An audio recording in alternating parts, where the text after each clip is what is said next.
So yeah, my first sober day was the 18th of April 2016, which was 2,553 days ago. I had to look that up because I don't worry about days anymore. So when alcohol really got a big hold of me was when we moved down to Kommetjie. And for those not in South Africa, Kommetjie is a little village down on the coast in this what they call the Southern Peninsula. So it's a good 40-minute drive from Cape Town proper, and it's on the way to Cape Point. And it's a really lovely village. It's beautiful. About half the houses are used all year round. The rest are, rented out to tourists. And then we get what we call the swallows, that people in the UK or other places in Europe come over for 6 months to get away from the winter over there and come to South Africa for this, for our summer. So yeah, it was a beautiful place, but it felt like being on holiday all the time. And I think that was the biggest problem.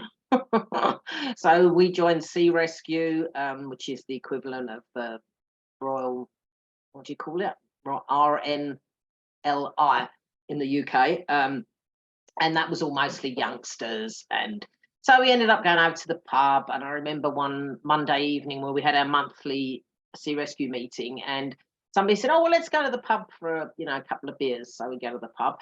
Finally got home about 12 o'clock on a Monday night after lots of beers and lots of shooters, and I don't know, trying to keep up with kids, some of which were half my age, I think, wasn't a very good idea. And so yeah, it just sort of all crept up on me. Although I loved Kommetjie, it was hard moving down there, trying to find work at my age. Nobody was interested. So financially it was very tough, and emotionally it was very tough with what is now my ex-husband. So that didn't help. And I don't know, I lost my mojo, got smaller and smaller and smaller, and lost my self-confidence. Didn't really have any close friends down there apart from a drinking buddy, so that didn't help. And I did all the usual things. I tried setting rules. Okay, I'm not going to drink during the week. I'm only going to drink at weekends. Then the ex would come home on a Wednesday and say, oh, I'm going to have a scotch. Can I open a glass of wine? Oh, yeah, twist my rubber arm, and off we'd go again. Then I'd say, right, no red wine, because red wine hangovers are terrible, and I had too many blackouts, so I'll just have white wine spritzers. Yep, and that didn't help either. I still managed to drink a bottle. Then I thought, okay, well, I've never drunk spirits. Let's try vodka and bitter lemon. Maybe that'll help. Nope, it didn't. So I tried all the rules in case anybody thinks I just sort of one day woke up and went, that's it, I'm not drinking anymore. I can assure you I didn't. And AA had popped into my head a few times, and I just dismissed that as God stuff. And, I'm not a God-fearing person. I don't go to church or anything unless it's a christening or a wedding.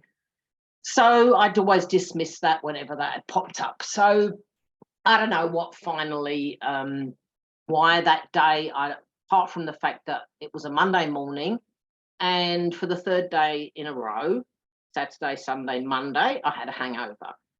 And I just woke up that Monday morning and I just said to myself, that's it, I'm done. I cannot do this anymore.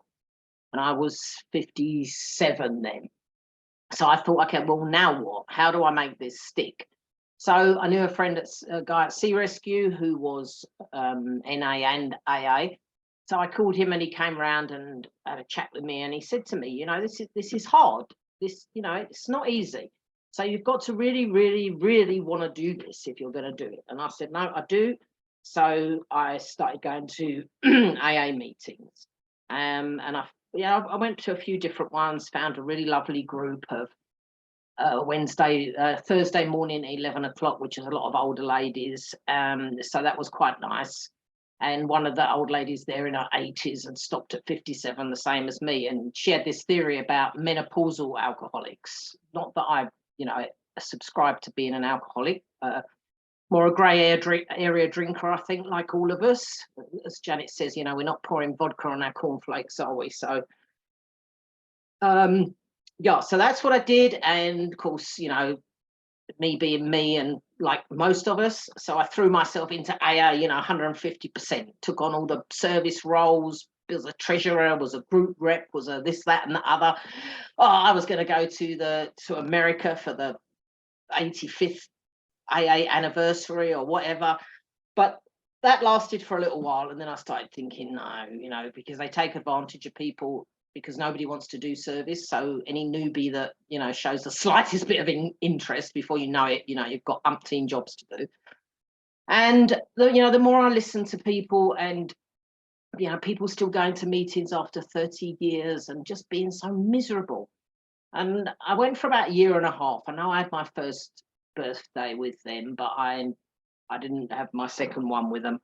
And I think I'd already stopped going before I found Janet. And I just thought, I'm fine. And I think I think I was so determined that whatever I'd have done would have worked, because, I was at the end of the road. I was done.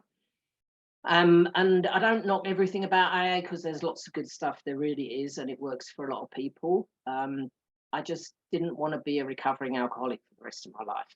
And at this point in my life now, as far as I'm concerned, I'm just a non-drinker, like somebody that's never drunk. And there's a big difference to that, and we try to be more positive about this, and not as negative as I found AA in the end.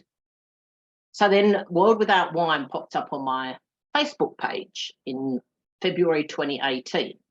So I emailed Janet and I said, I'm an accountant, like, what can I do to help? So she said, come and have coffee with me. And I was living in Cape Town then. So I went and had coffee with her, and she said, well, let's start, let's just start doing something. So that's how I got involved with Janet. So that's over 5 years now. And it's been amazing. I've learned so many new things. It's not true that you can't teach an old dog new tricks, because me and Janet have learned so many things over the last few years, including Zoom when COVID hit. So I really enjoyed that. At the beginning of 2019, we left Komaki and moved back up to Joburg to the farm that we had. And then COVID hit, and when they banned alcohol here in South Africa, I just thought, I'm so glad I don't drink. I'm so glad I don't drink, because I would have been in a flat spin if at 8 o'clock at night, which is what he did, the president, he said, that's it, alcohol's banned from now. So it was a bit of a shock to a lot of people, but I thought, yeah, I don't have to worry. And that was such a nice feeling. It really was. Eventually, I'll cut a long story short. I made a lot of notes here, but in 2021, I packed my ex-husband off to Komaki to go back and help his son, because he was driving me insane. And then we finally managed to sell the farm, which I needed to do to get it off my back and to have some cash to be able to leave. So it was all part of my plan anyway. So I moved back to Komaki, but it only lasted 2.5 months. And then I got up one morning and I just packed up my car and left, because I'd reached that not this moment where I knew that was not what I wanted for the rest of my life. And the last 2 years, over 2 years since I did that, I just feel like I've grown even more. No drama in my life. Everything's, I'm content. And so that was really a good thing to do. And I got him divorced quickly and went back to my birth name. So that makes me feel better as well. It's cost me a lot of money changing my British passport, doing all my stuff here. But anyway, it's done. And yeah, and life's good. So that's a little bit about my background. It's still, I say to some other people that I know are going through issues with their husbands and things as well, that it took me 5 years before I finally had the courage and enough mojo back and self-confidence and all the rest of it to actually do it. So yeah, sometimes things do take a while before you realize what you really want or what you don't want. So some of the things I know for sure, like to do an Oprah thing. The first one is that it's not easy to get sober. When we're drinking, we're so-called normal people. And when we stop drinking, people say to us, well, are you an alcoholic? I didn't know you had a problem, because that's how they think. And that's one of the difficult hurdles to get over, is what other people think. And I'm sure lots of people have said that to you. They certainly said it to me. Doesn't bother me anymore, but none of us are alcoholics, and we just reached the stage where we decide it's not good for us. And we just have to remember that this is about us. It's not about anybody else or what they think or anything. So that can make it difficult. And yeah, the first 30 days are hard, and we have to do the work. We have to. And I know that for sure. You know, I've been sober nearly 7 years, and I've been with Janet for over 5. And I see the people that really throw themselves into it, and I see the people that don't. And it really, really is important, because the only way to change your thinking about drinking and get to the stage where I am, where it has no power over me anymore, because it offers me nothing, and I know that, is to do the work and change your thinking, your subconscious, because that's the problem. And what I mean by that is, you know, push through the hard times, find reasons not to drink rather than excuses to drink. Listen to the podcasts, read the quit lit, read the blogs, watch YouTube, do a Zoom workshop or an online course, do some coaching with Lynette, whatever it takes to stay sober. And if you have to, some people say, but all I do is think about not drinking. Well, if that's what it takes to get you through the first 30 days, 60 days, then that's what it takes.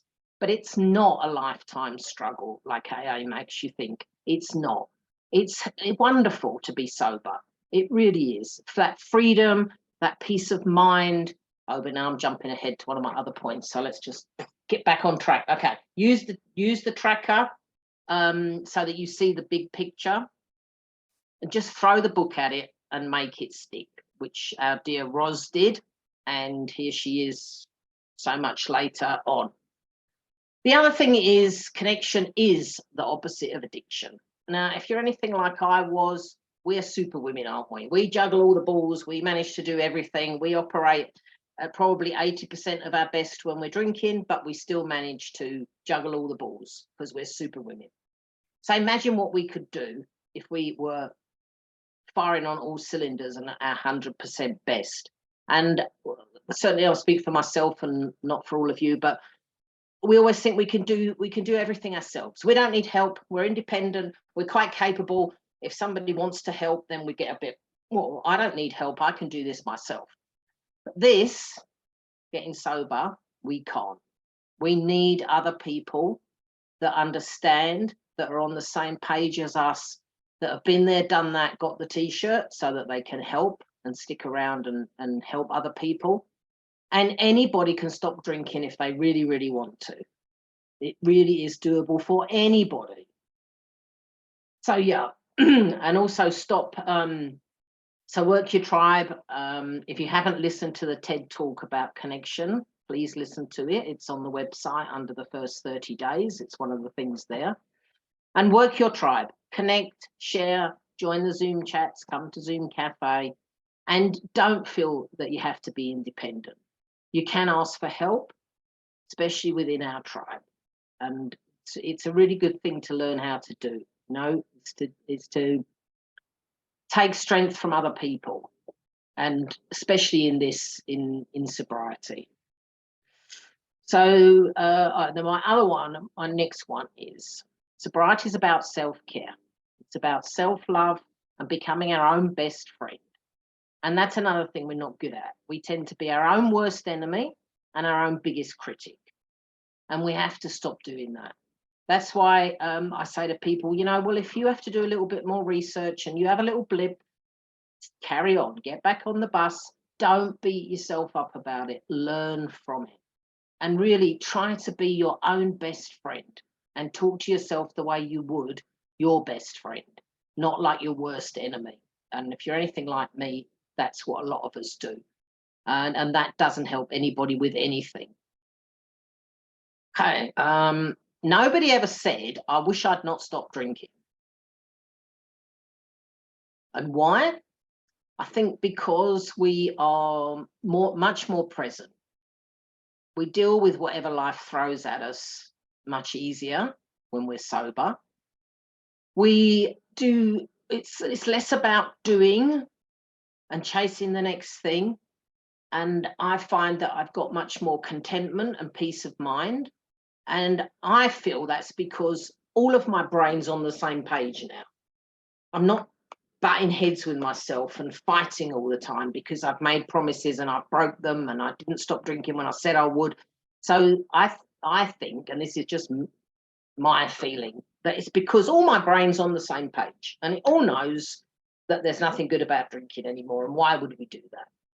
So the freedom the freedom that it gives us when we stop drinking, so that we really can become the best version of ourselves, which we can't do when we're drinking. And as I say, imagine we operate at probably 80% and we still manage to get everything done. So if we can operate 100%, then if you can stop drinking, then you can do anything. The sober journey, though, is an ongoing journey, I think, for always, because it becomes about self-development and learning. You know, you stop reading the quick lit books and you start reading the self-help books, and you read all sorts of, you know, whatever happens to leap out at you on Amazon or at the bookshop, or as books have a habit of doing. So I read all sorts of things now, and I learn something new every day. There's also lots of information on the website that can help you. I've structured it so that there is the first 30 days, and then 30 days to 6 months, and 6 months to a year, and over a year, and so on. That's just my accountant's brain. It likes everything all in one place and nice and easy to follow. And I just thought other people might like that too. So you have the opportunity now to start your life over and rediscover the unexpected joys of the ordinary, which is also one of my favorite books, because we do stop noticing little things, and the little things can bring us joy. It doesn't have to be big things all the time. Obviously, Lynette's got a path to purpose now. This first one is full, but maybe think about it for the next one that she does. I'm not sure when that's going to be. And then what did you used to do before, when your lives, before your lives started revolving around alcohol? You know, did you do creative stuff? Were you arty? Did you exercising, running, paddling, you know, whatever, cycling, whatever it might be, music? You know, what things bring you joy? And it is important to find that. I've recently rediscovered crochet. I made a blanket, then I made a poncho. Now I'm making a poncho for my daughter-in-law. And I've already got the next project, which is a really nice jersey lined up. And I've started that one as well. But just crocheting's addictive, very addictive. Paint by numbers doesn't work for me. Colouring in books don't work for me, but crocheting really grabs me. But that's great. I don't feel bored anymore. I've got something to do, so I never feel bored. So that's good. But yeah, find the things that bring you joy. And then my final word is put you first and make your sobriety stick, because we don't do that enough.